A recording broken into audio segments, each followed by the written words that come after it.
शब्द। तुझे भरोसा नहीं ना, तो फिर जा अपने कमरे में जाकर देख।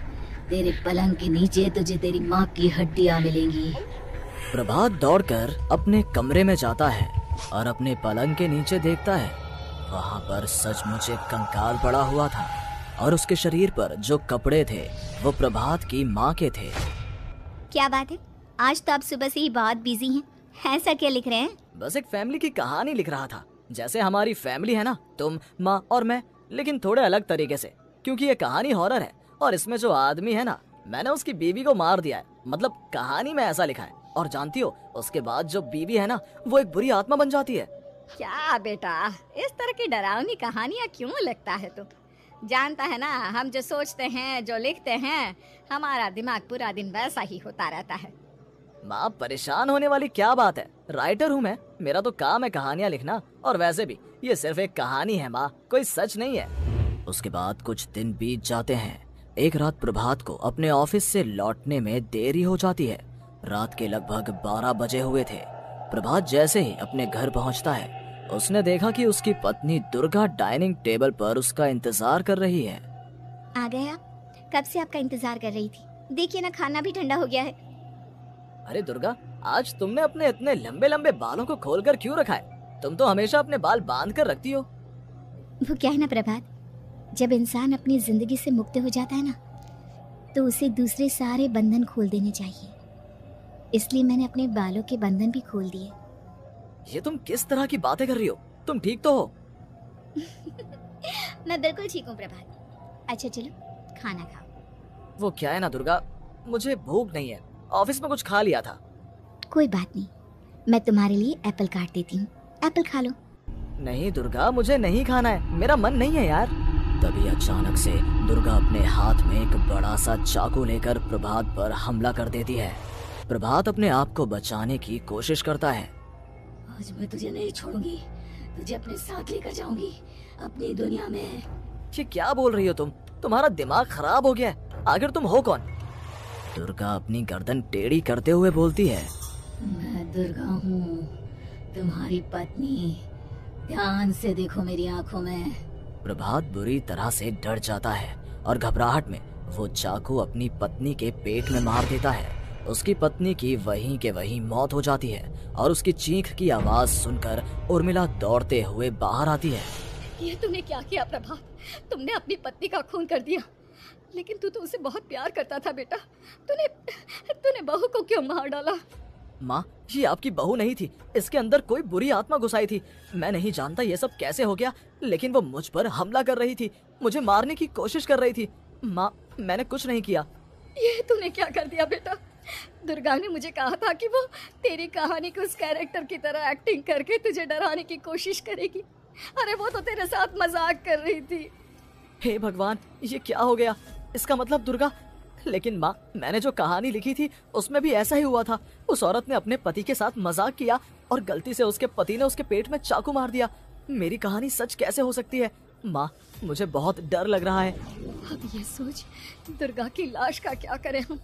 अगर गलती से भी ये बात बाहर फैल गई ना, तो तुझे पूरी जिंदगी जेल की सलाखों के पीछे रहना पड़ेगा।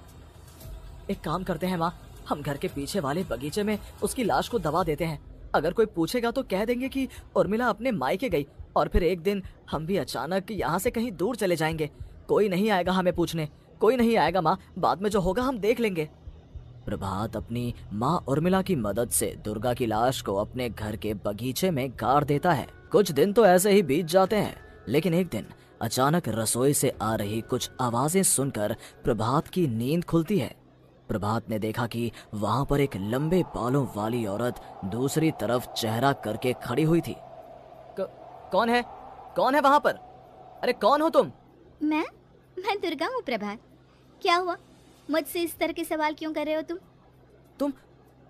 तुम दुर्गा नहीं हो सकती। दुर्गा तो... प्रभात, मैं तुम्हारी पत्नी हूँ, तुम मुझे कैसे भूल सकते हो? 4 दिन के लिए मायके क्या चली गई, तुम तो मुझे भूल ही गए। अब अगली बार ना मैं कहीं नहीं जाऊंगी। पता चला तुमने तो मुझे पहचानने से ही इनकार कर दिया। नहीं, तुम दुर्गा नहीं हो सकती। तुम दुर्गा हो ही नहीं सकती। मैं जानता हूँ ये सब क्या हो रहा है। मैंने अपनी कहानी में लिखा था कि उस आदमी की पत्नी की मौत के बाद एक बुरी आत्मा उसका रूप लेकर उसके घर में आ जाती है। तुम वही हो ना? और अचानक से खूबसूरत दुर्गा का चेहरा काला पड़ जाता है। उसकी आंखें लाल हो जाती हैं और पूरे शरीर पर बाल, लंबे नुकीले नाखून, उसके दोनों पैर उल्टे हो जाते हैं और बेहद डरावनी आवाज में वो चिल्लाकर कहती है, बुरी आत्मा, मेरा खून करके मुझे अपने ही घर में गाड़ कर तू मुझे बुरी आत्मा कह रहा है? मैं तुझे छोड़ूंगी नहीं। और अचानक से प्रभात के घर में बेहद डरावनी आवाजें गूंजने लगती हैं। घर में चारों तरफ बहुत सारी बुरी आत्माएं नजर आने लगती हैं।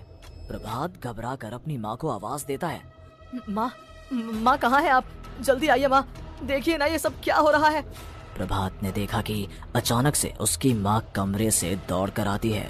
क्या हुआ प्रभात? और ये लोग कौन है? इन सब की गर्दन टेढ़ी क्यों है? इनके बाल खुले हुए।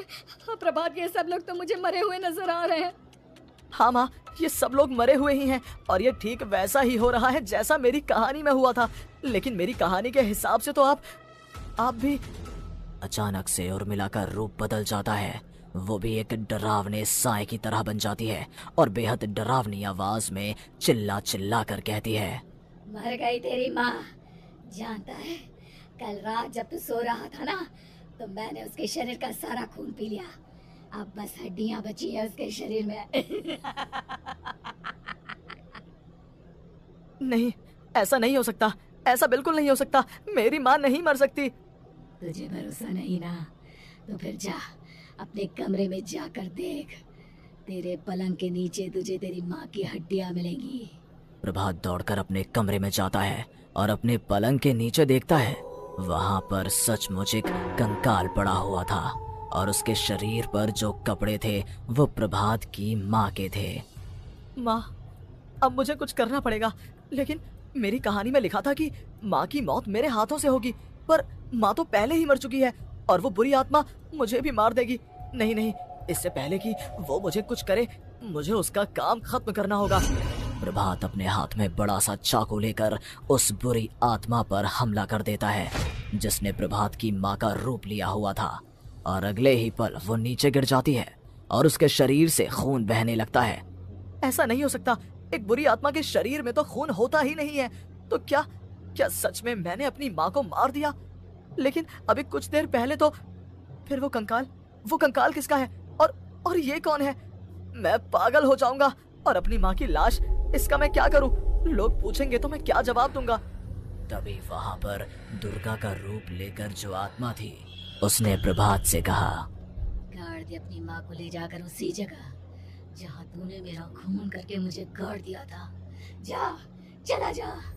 घबराया हुआ प्रभात पागलों की तरह अपनी माँ की लाश को लेकर बगीचे में गाड़ देता है। प्रभात की हालत पागलों जैसी हो जाती है। वो अपने आप को अपने घर में बंद कर लेता है। कहानी के हिसाब से तो आगे ये हुआ था कि कहानी लिखने वाले ने उन बुरी आत्माओं से डरकर आत्महत्या कर ली थी। तो क्या मैं भी मर जाऊंगा? क्या मैं भी आत्महत्या कर लूंगा? एक काम करता हूँ, मैं अपनी कहानी का अंत बदल देता हूँ। हाँ, ये मैंने पहले क्यों नहीं सोचा। मैं लिख दूंगा कि कहानी को लिखने वाला आत्महत्या नहीं करता, बल्कि कहीं दूर जाकर नए सिरे से अपनी जिंदगी शुरू करता है। यही सोचकर प्रभात ने अपनी लिखी हुई कहानी को बाहर निकाला और उसे पढ़ना शुरू किया। ये देखकर वो हैरान रह गया कि कहानी का क्लाइमैक्स तो किसी ने पहले ही बदल दिया था। ये क्या? इसमें तो लिखा हुआ है कि आखिर में उस लेखक की पत्नी और माँ दोनों बगीचे में जिंदा दफन थे। बुरी आत्माओं ने उनको कैद करके रखा था और वो लेखक अपनी माँ और पत्नी दोनों को जिंदा बाहर निकाल लेता है। लेकिन ये सब लिख किसने दिया? प्रभात दौड़कर बगीचे में जाता है और वहाँ पर खुदाई करना शुरू कर देता है। प्रभात देखता है कि वहाँ पर लकड़ी के 2 बड़े संदूक हैं और उनके अंदर से आवाजें आ रही हैं। प्रभात बचा लो मुझे। अगर थोड़ी देर और हो गई तो वो मुझे छोड़ेगी नहीं। बेटा देखो, मैं इस बक्से के अंदर बंद हूँ, प्लीज मुझे बाहर निकालो। वो बुरी आत्मा किसी भी वक्त मुझे मार डालेगी। प्रभात वो दोनों बक्से बाहर निकालता है और अपनी पत्नी और माँ दोनों को आजाद करवा लेता है। लेकिन तभी वहाँ पर अचानक से एक बेहद डरावनी और खौफनाक दिखने वाली औरत आ जाती है। मुझे क्या लगा था इतनी आसानी से अपनी पत्नी और माँ को बचा लेगा? बस 5 मिनट और उसके बाद अमावस का चांद आसमान में आने ही वाला है। लेकिन तूने इन दोनों को बाहर निकाल लिया, अब तुझे मरना होगा। नहीं, मैं जानता हूँ मैं नहीं मरूंगा, और अब आगे क्या करना है ये भी मुझे पता है। प्रभात, ये बहुत खतरनाक है, हमें मार डालेगी प्रभात, चलो यहाँ से। नहीं दुर्गा, अब मुझे अच्छी तरह से पता चल चुका है कि इस बुरी आत्मा से हम कैसे पीछा छुड़वा सकते हैं। और इतना कहकर प्रभात अपने हाथ में पकड़ी हुई सिंदूर की थैली उस बुरी आत्मा के ऊपर उछाल देता है। कुछ ही देर में वो जमीन पर गिरकर राख में बदल जाती है। ये सब क्या हो रहा था बेटा? ये सब तुम्हारी लिखी हुई इस कहानी की वजह से हुआ है ना? नहीं माँ, पहले मुझे भी ऐसा ही लगा, लेकिन बाद में पता चला कि बरसों पहले हमारे इस बगीचे की जमीन के अंदर किसी को जिंदा गाड़ दिया गया था, और बस उसी औरत की आत्मा हमें परेशान कर रही थी। उसी ने मेरे शब्दों में जान डालकर उस कहानी को जिंदा कर दिया था। मुझे माफ कर दो प्रभात, मैंने आपकी कहानी के साथ छेड़छाड़ की थी और उसे बदल दिया था। माफी मांगने की जरूरत नहीं है दुर्गा, तुम्हारे उस बदलाव की वजह से ही आज हम सब जिंदा हैं, क्योंकि आखिर में कहानी में वो हुआ जो तुमने